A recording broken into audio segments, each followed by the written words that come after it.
Pacientë shqiptar, serb, bosnjak e goran vazhdojnë të marrin shërbime në spitalin e Veriut në Mitrovic në reparte të ndryshme. Por kjo strukturë etnike nuk është e pranishme kur flasim për punësimin në sektorin e shëndetësisë, pasi që aty përveç serbëve, bosnjakëve dhe goranëve, në mesin e më tepër se 1600 punonjësve të rregullt, nuk mund të gjesh as edhe një shqiptar të punësuar.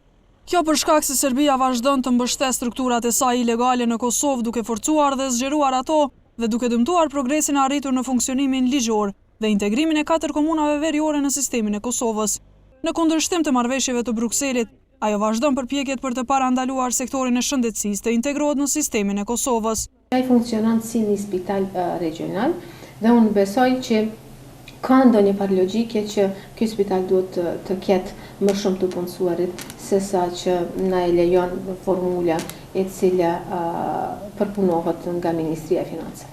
Shpresoj që dy palët të cilët bisedojnë lidhur për këtë çështje do ta bëjnë një marrëveshje e cila do të rezultojë në terren si diçka pozitive për vetë qytetarët. Derisa ish shefja e zyrës administrative për Veriun, Adriana Hoxhić, pret që funksionalizimi të jetë transparent dhe në dobi të qytetarëve. Prishtina zyrtare ka paralajmëruar reduktim të numrit aktual të punonjësve në shëndetësi.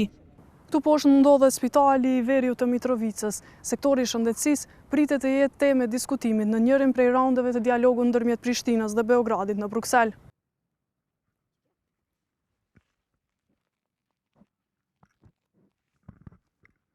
Tash për tash jemi të njoftuar për këtë prezencë të egzageruar, mirë po nuk mund t'ju them më shumë se kaq për faktin se duhet të ta trajtojmë, por në Bruksel pra ka një agjendë duke kryer një fazë, do të pasoj faza tjetër. Në raportin e qeverisë mbi gjendjen e zbatimit të marrëveshjeve të Brukselit, thuhet se pasojat e ndërhyrjeve janë akoma më të rënda në kuptimin e dëmtimit të bashkëpunimit në rritje mes këtyre strukturave lokale dhe autoriteteve qendrore në Kosovë, si dhe në procesin e rikthimit të besimit në mes qeverisë së Kosovës dhe qytetarëve serb të kësaj pjese të vendit, i rënuar për shumë vite.